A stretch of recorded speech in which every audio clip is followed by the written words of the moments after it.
नमस्कार, मी डॉक्टर प्रज्ञा. वटपौर्णिमेच्या सर्वांना हार्दिक शुभेच्छा. वटपौर्णिमा एक नातं जपण्याचा दिवस आणि आरोग्य जपण्याचा संकल्प. नग्रोधो मधुरा स्निग्ध शीतल स्थैर्यकारकः. व्रणमेह प्रमेहग्नो बृहणम शुक्रवर्धनः. वडाला संस्कृतमध्ये नग्रोध म्हटलेलं आहे. हे गुरु, वृक्ष, शीत, कषाय आणि कटुरसात्मक आहे. कफपित्त शामक आहे. व्रणांवर उपयुक्त आहे, म्हणजे जखम झाली असेल तर त्यावर उपयुक्त आहे वडाच्या झाडाचा चीक. त्यानंतर स्त्रियांच्या रोगांमध्ये अतिशय उपयुक्त सांगितलेला आहे.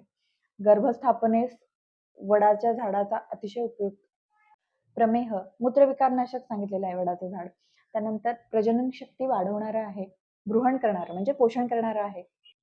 आमवात, संधिवात, मूळव्याध, त्यानंतर स्त्रियांचे रोग, श्वेतप्रदर यामध्ये अतिशय उपयुक्त आहे वडाच्या झाडाचा चीक किंवा वडाच्या झाडाची साल.